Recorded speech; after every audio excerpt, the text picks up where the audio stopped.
Bienvenidos a Misterios de Liderazgo, los abogados del diablo. El podcast que desmonta mitos, astracanadas y tonterías sobre el liderazgo. Presentado por Juan Carlos Cubeiro y Jaime Guibelalde. Saludos misteriosos a los amantes del liderazgo. Saludos misteriosos, Jaime. ¿Cómo estás? Fenomenal la semana, ¿tú? Pues la verdad es que muy bien. Y además ya como hace días soleados, ya eso empieza a ser otra cosa.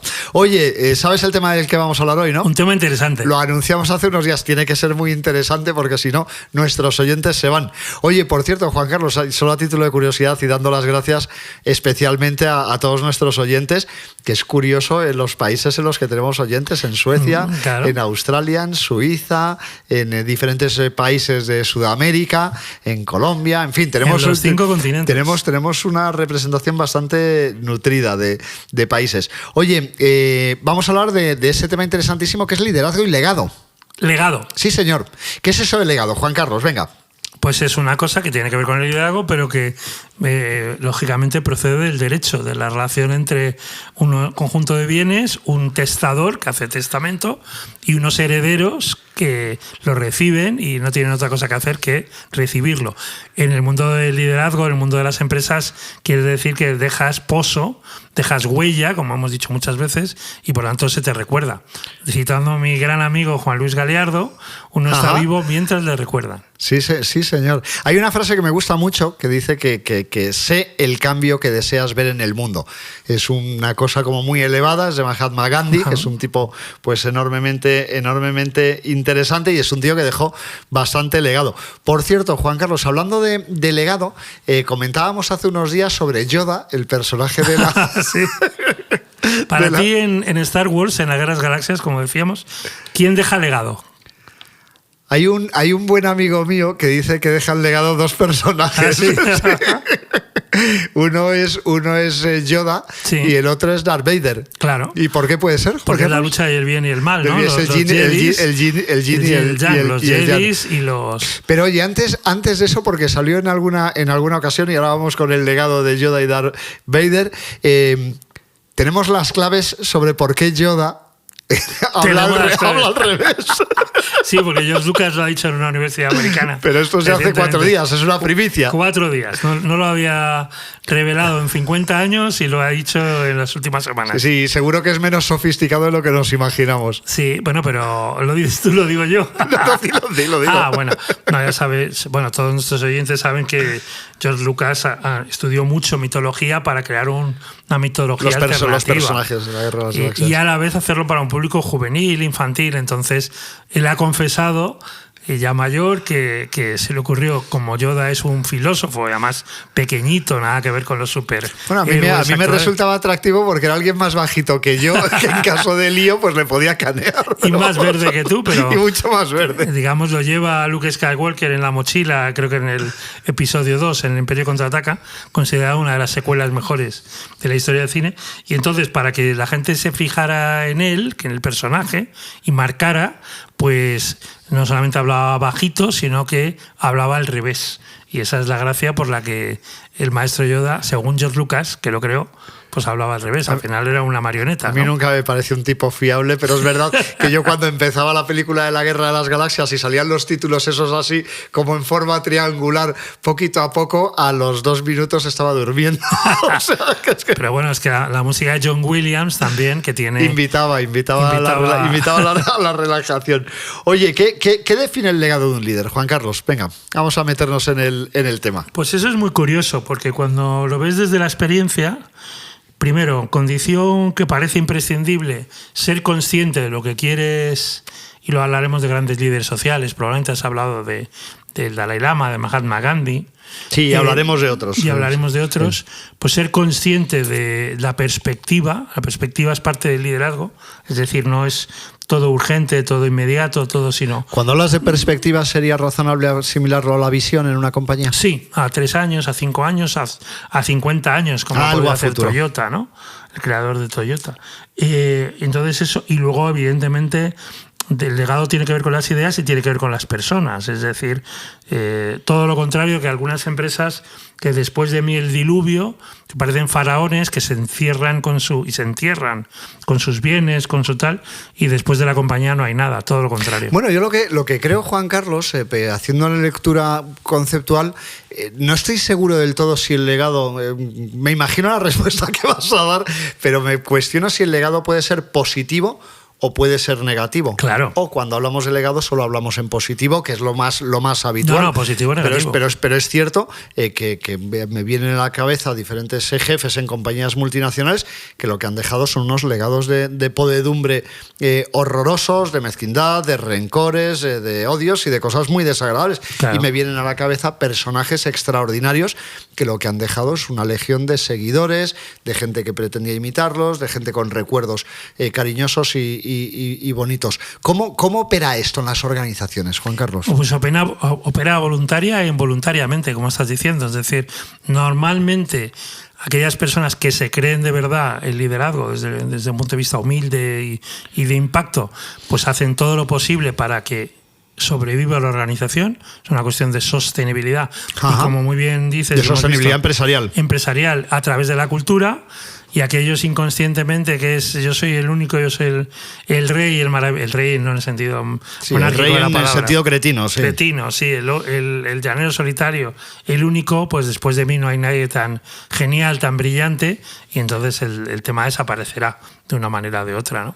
¿En qué se debe basar un legado asociado a un liderazgo? ¿Qué es lo que debe perdurar del liderazgo de una compañía, Juan Carlos? O de una persona, mejor dicho. ¿Qué es lo que debe perdurar? Pues la visión que tú has dicho. Pero decir, más allá de la visión. Y los valores, el propósito de los valores. Es decir, hay algo que no debería cambiar a lo largo del tiempo, por tanto se mantiene, y luego hay escenarios que bueno, a pesar de lo que pueda ocurrir, pues está mejorando. Ejemplo bueno, ejemplo práctico. Se ha cumplido hace algunas semanas los 10 años de Ilunion.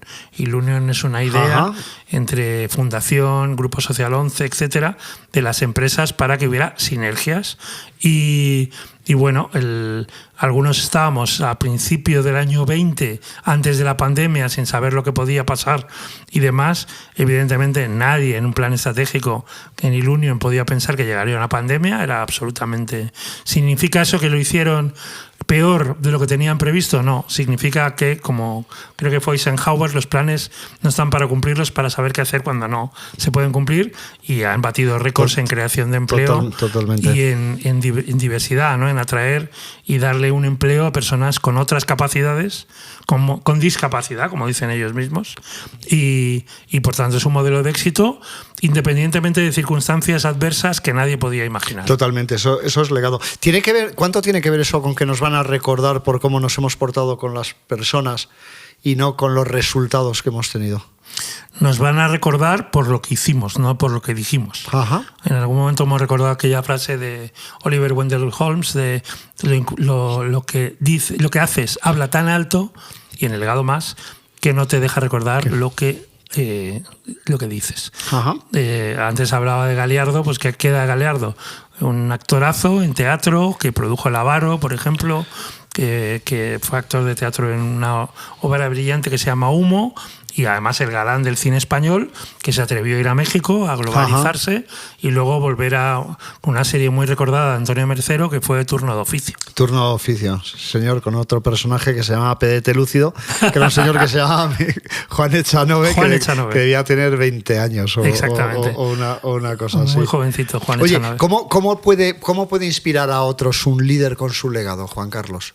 ¿Y nos vamos tan alto o tan bajo como tú quieras? No, me da igual impactando... que hablemos de un Nelson Mandela o que hablemos de compañías en las que el legado es enormemente importante, como puede ser una Badía Retuerta, que claro. Hacemos bien con un Enrique Valero como consejero delegado. Exactamente, con una tradición y con un grupo empresarial como es Novartis, que es de los mayores y mejores del mundo. Es decir, ¿cómo combinas eso? Bueno, pues Nelson Mandela, evidentemente, pues una historia muy bien narrada en cine, narrada en textos, gracias a John Carlin y a la propia autobiografía de Madiba, de Nelson Mandela, y una persona que marcó la diferencia, que Sudáfrica no se puede entender décadas después sin la figura de Nelson Mandela. Mandela, ¿no? Y entonces ese es el legado. Que siempre dices que habrá gente que no sé quién decía que las nuevas generaciones pensarán que Mandela era un personaje de ficción. De cultura francés de la época, que sí, efectivamente, dijo, no sé, fue en su funeral, no, antes dijo, las nuevas generaciones pensarán que era una figura de ficción, que no podía existir alguien, pero tan práctico, era un buen abogado, sabía que la revancha la tenía perdida y él apostó por la compasión, por la justicia, por la generosidad, y porque al final se asocia Sudáfrica a Mandela. Totalmente. Seguramente habría un montón de gente a su alrededor que hubiese estado encantada de cierto revanchismo, segurísimo. Claro, es 100%, cuando se plagaron las instituciones de gente de color, de toda la gente que había estado durante muchísimos años hecha la puñeta con el apartheid. Pero es verdad que este tío tenía un propósito superior. ¿Por qué estamos tan poco acostumbrados a que la gente se maneje con un propósito superior? Me da igual que sea en política, en organizaciones, en los colegios, en cualquier ámbito de la vida. ¿Por qué estamos tan poco acostumbrados a una referencia de propósito, a construir una visión, a unos comportamientos asociados? ¿Por qué? ¿Por qué falla tanto? Bueno, primero hablamos de Mandela, en fin, no quiero sacar a políticos españoles, que es deleznable. Sabes que tenemos así como el pacto de no hablar de política y hay veces que me tengo que morder la lengua. Pero ¿por qué? ¿Por qué estamos tan poco acostumbrados a que eso suceda? Bueno, primero la cultura... Y tiene que ver con el legado, ¿eh? Claro, en la cultura hispana, porque el honor hace que tú simplemente cumplas, pero no te preocupe tanto comunicar lo que has hecho, ¿no? Tenemos una figura como Isabel I la Católica, que ya cuando muere, en su testamento, en sus últimas declaraciones, reconoce que las personas que están al otro lado del Atlántico, pues nunca fueron colonias, fueron virreinatos. Son súbditos. Son súbditos.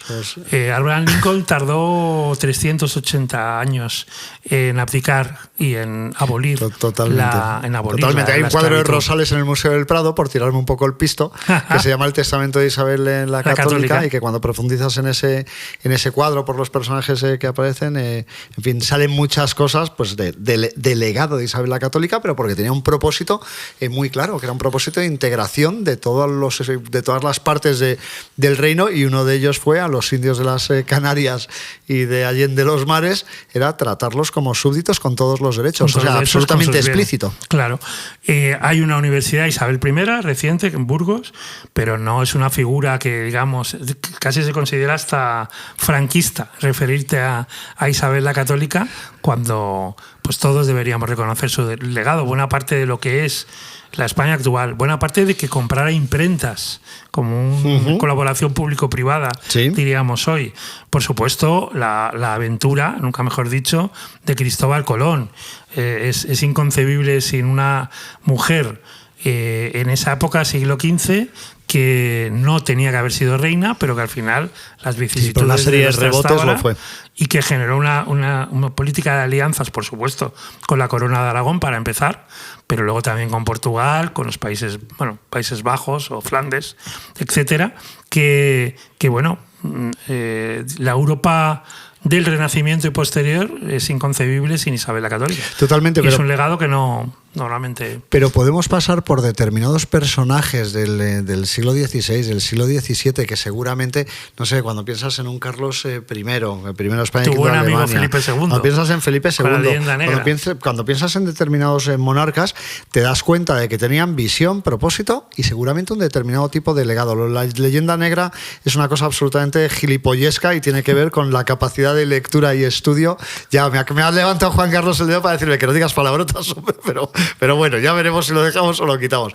Pero que hay una serie de elementos que estupidez que les hacen ser pues un determinado perfil de líder en su contexto, en su época. ¿Por qué estamos tan poco acostumbrados a día de hoy a esos perfiles, Juan Carlos? ¿Por qué no se da en la sociedad? ¿Por qué no tenemos líderes en política con un propósito, con una visión, con algo elevado, con unos comportamientos acorde a lo que se espera? Y es que me da igual si es un tema de derechas, de izquierdas, me da igual si es una empresa grande, pequeña, pero nos cuesta encontrar ese perfil de liderazgo. Bueno, algunos historiadores nos dirían que porque no hay suficiente crisis, porque nuestras crisis, aunque parezcan tremendas y el apocalipsis es nuestro día a día, son crisis del primer mundo, no son crisis del tercer mundo. Entonces, sí, tenemos problemas muy del primer mundo, efectivamente. Cuando hubo que hacer la transición entre bandos, polarización, diríamos hoy, que se habían matado en la guerra civil, pues hubo una ayuda no solo de Adolfo Suárez desde el centro, pero que venía del falangismo, sino de Fraga, de Carrillo, de la Pasionaria, pero se sentaron gente que se habían estado matando poquitos años antes y se aguantaron sus odios, sus rencores, etcétera. Y todavía Alfonso Guerra hace unas semanas decía que se había votado una ley electoral en sus tiempos como gobernante, con Felipe González, que solo había tenido 3 votos en contra, que todos los demás, y hoy sería impensable. Entonces, bueno, que no tengamos que llegar a crisis de este tipo, pero bueno, en las empresas familiares, España, pues no sé, un Eduardo Barreiros, por ejemplo, en la industria del automóvil, un directivo como Juan Miguel Antoñanzas, que estuvo en Iberia, en SEAT, el propio Barreiros, es decir, hemos tenido directivos, Federico Mayor Zaragoza en la UNESCO, que es muy difícil el perderles de vista. Y a mí me gusta mucho, hay un libro que se llama Legado, precisamente el concepto de Waka-Papa, que es un concepto neozelandés de los All Blacks, sí, es verdad, de los jugadores de Nueva Zelanda. Es un país muy pequeñito, pero juega muy bien al ¿qué rugby. coño es el Waka-Papa? El Waka-Papa. El Waka-Papa es el legado, es decir, cuando tú juegas imagínate que estuvieras en la selección de rugby de España. Ajá. Bueno, pues estás en la de Nueva Zelanda, que ha ganado más que nadie, más que de hecho todos los demás rivales juntos. Entonces están las camisetas de los capitanes del pasado y te dan un librito que es la conexión entre el pasado, los capitanes que admiras, el presente y el futuro. El futuro que quieres crear, y ese es el legado. Entonces, volviendo a Mandela, Sudáfrica, jugando en casa de una manera muy especial, ganó a los All Blacks, a Nueva Zelanda. Sí, el Mundial, con los Springboks. Con los Springboks. Sin embargo, antes y después, pues Nueva Zelanda gana mucho más. Y entonces creo que se llama James Kerr, que ha analizado muy bien el fenómeno del legado. Dice que este Waka-Papa, concepto maorí, concepto neozelandés, es precisamente legado. Es decir, no eres solamente tú, sino lo que va a quedar para el futuro. Eres responsable de todo eso. Tú que eres tan amigo de los datos, Juan Carlos, y que tienes datos para todo, ¿cómo se mide el impacto del legado de un líder en la sociedad? Bueno, se mediría, que normalmente no se mide, en términos de percepción, ¿no? Cuando hemos hablado alguna vez bromeando de que le preguntan a jóvenes quién es Adolfo Suárez y dicen que es un aeropuerto, sí, pues es que es ahí donde está el legado. Sí, ahora seguramente todo el mundo va a saber quién es María Zambrano. Exactamente. Vamos, ya te digo. No, que lo digo que era una ironía de Misterios del Liderazgo, tío. No me jodas. Claro, no, pero ahí está la curiosidad de las personas de decir, pues quién fue Adolfo Suárez. Hombre, ojalá lo estudiara, ¿no?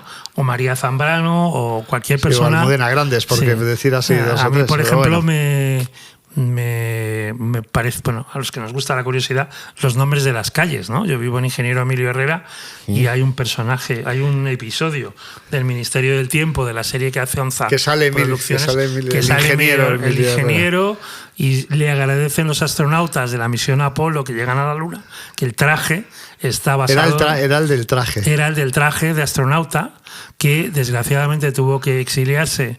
Era un genio. Sí, eso lo leí hace mucho, lo de claro, Emilio Herrera. Entonces, bueno, pues es una calle de Madrid relativamente reciente. Lo creo recordar que pretendió que apareciese la bandera española en el traje. No sé si llegó a aparecer o no. No, pero le agradecieron a Armstrong, Collins y Aldrin cuando... pudieron, bueno, sobre todo creo que fue Armstrong, venir a Madrid, referirse al ingeniero. Eso es legado. Yo siempre me acuerdo la primera vez que estuve en Estados Unidos, en las cataratas del Niágara, que de repente iba andando y me encontré una plaquita a un ingeniero que se llama Torres Quevedo, que fue el que hizo los primeros cables para cruzar de un lado de la parte estadounidense a la parte canadiense. Tío abuelo mío y viceversa. Tío de Leopoldo Villar, mi abuelo materno. No jodas. Torres Quevedo, sí. Perdón por la palabra. Hay un colegio mayor en Santander, pero hay poco más, que se llama Torres Quevedo. Sí, pero la mayoría de la gente no sabría ni quién es. Un gran pero eso es muy español. Exactamente. Las cataratas del Niágara, el primer ajedrez electrónico, podemos llamarlo así, y mil cosas. Pero bueno, valdría para Isaac Peral, valdría para Pablo Picasso, que no solamente era un grandísimo artista, sino que revolucionó el arte, las vanguardias, como ningún otro en el siglo pasado, ¿no? Oye, ¿qué riesgo puede correr un líder al enfocarse demasiado en su legado personal, Juan Carlos? Pues yo creo que todo el riesgo de alguien que está pensando en el futuro y no pensando solo en el presente, ¿no? Que hay que tener esa doble mirada de obtener resultados actualmente y para el futuro, ¿no? Pero hablabas de líderes políticos, ojalá la grandeza, la perspectiva de decir cómo queremos que la Unión Europea, que España o que Iberoamérica, por encima de nuestras diferencias ideológicas, pues al final tengan un futuro mejor, ¿no? Yo creo que carecemos de proyecto común, carecemos de propósito. Yo creo que después de la Segunda Guerra Mundial hubo una serie de valores que fueron un legado de las generaciones anteriores que se aplicó en la construcción de Europa durante los 50 o 60 años posteriores a la Segunda Guerra Mundial, y yo creo que precisamente lo que está pasando en los últimos 20 años tiene mucho que ver con que nos hemos, en fin, con que no estamos siendo respetuosos, lo iba a decir en una expresión un poco más informal, no estamos siendo respetuosos con ese legado, y a día de hoy Europa no es un proyecto con una visión compartida y un propósito común soportada en unos valores, sino que son pues un grupo, si lo comparásemos con un comité de dirección, serían tíos muy potentes a nivel individual, pero no serían un equipo de alto rendimiento, y eso lo que nos crea es debilidad y fractura. Claro, si lo comparamos, Isaac Asimov tiene un libro antiguo de cómo se creó Estados Unidos, y hubo dos grandezas en aquello, de las 13 colonias originales, que eran muy pequeñitas, en el este. Todo estado que se incorporaba no se incorporaba a una de las 13, sino a las 13, por eso se llama Estados Unidos de América, y no somos Estados Unidos de Europa. Es decir, que eso ya tenemos ahí ese hándicap. Y luego el dólar. Nosotros tenemos el euro como moneda fuerte, que eso se debe a Alexander Hamilton. Ahora, hablando de legado, un musical de enorme éxito, una película también, la versión del musical en Disney Plus, haciendo publicidad, pero que la gente no recordaba que era Hamilton. Nunca llegó a presidente, estuvo en las luchas ahí, bueno, fue en mano derecha de George Washington, pero el disponer de una moneda, el hacer un mercado, por ejemplo, en problemas de aranceles, nuestra prioridad, que está muy bien tratar con China, tratar de arreglar el asunto con Estados Unidos, es fortalecer Europa. Nuestros socios comerciales prioritarios, estoy hablando de España, son Francia, Alemania, Holanda, Inglaterra, Italia, Portugal. Totalmente. Es que yo creo que los Estados Unidos tienen algo de lo que carecemos en Europa, que es esa visión compartida y ese propósito común. O sea, pero somos más grandes. Un americano está unido, está cosido por una serie de valores inquebrantables, cosa que en Europa a día de hoy es prácticamente imposible. Claro. Y en términos de banderas, por ejemplo, pueden tener la bandera de su estado, pero siempre estará la bandera de Estados Unidos. Por encima, porque es supra. Y el himno de Estados Unidos. Efectivamente. Muy poca gente sabe cuál es el himno de la Unión Europea. Totalmente. Nos estamos yendo por los cerros de Úbeda, Juan Carlos. No, pero es legado, todo eso es legado, ¿no? Con esto del legado. Oye, venga, Juan Carlos, que no puede decaer esto. No. Vamos a nuestra sección de take away. O Tupperware o ya te como. Venga, 3 cosas críticas que tenga que manejar un líder para dejar legado de verdad. Bueno, pensando como coaches, como consultores, lo que le podemos aconsejar o hacer que vea, yendo al tema de las obras, las fundaciones, más allá del tratamiento fiscal y demás, son muy importantes. No pensemos que es solo para empresas del IBEX o para, es decir, tratemos de canalizar en las empresas, si puede ser, la ESG, la S absolutamente social, la G de buen gobierno, por supuesto, y la E medioambiental a través de una buena fundación. Mira, te voy a decir una cosa, Juan Carlos. Yo creo que una de las partes más positivas que tienen generaciones más jóvenes, hablo de los millennials más jóvenes y generación Z, es que presionan para que eso suceda. O sea, no les vale ya una compañía exclusivamente resultadista que se maneje por la pasta, que la sigue habiendo, sino que buscan un propósito concreto. Para mí ese forzar a que las compañías tengan un para qué más allá del hecho de ganar dinero y que sean un referente social, creo que es un elemento importantísimo. Y que tengan voluntariado y compromiso social. Absolutamente. Hay un elemento que sale en todos los informes de los que leo habitualmente, creo que son los de Deloitte y los de KPMG. EY tiene también informes sobre las nuevas generaciones, y uno de los elementos críticos es la importancia que le dan a que sucedan cosas más allá del ámbito empresarial. O sea, que pasen cosas que redunden en la sociedad. Los jóvenes ya no confían en los políticos y las empresas se están convirtiendo en un referente muy importante que les tiene que otorgar una cierta credibilidad, y esa credibilidad se la va a otorgar en la medida que sean capaces de generar acciones que redunden en la sociedad. Luego, en términos de imagen y de sano orgullo, Igual que hay algún entrenador que le decía a su director deportivo, director general, que en la rueda de prensa, claro, hay que ser muy líder para esto, ¿qué quieres que salga mañana en los periódicos? ¿Qué te gustaría que se dijera de ti dentro de 5, 10, 15, 100 años? Totalmente. Creo que era Jeff Bezos el que decía que marca personal es lo que dicen de ti cuando no estás en la sala. Pues tiene que ver con el legado. ¿Qué es lo que dirán de ti cuando ya no estés entre nosotros? Que ese será el verdadero legado.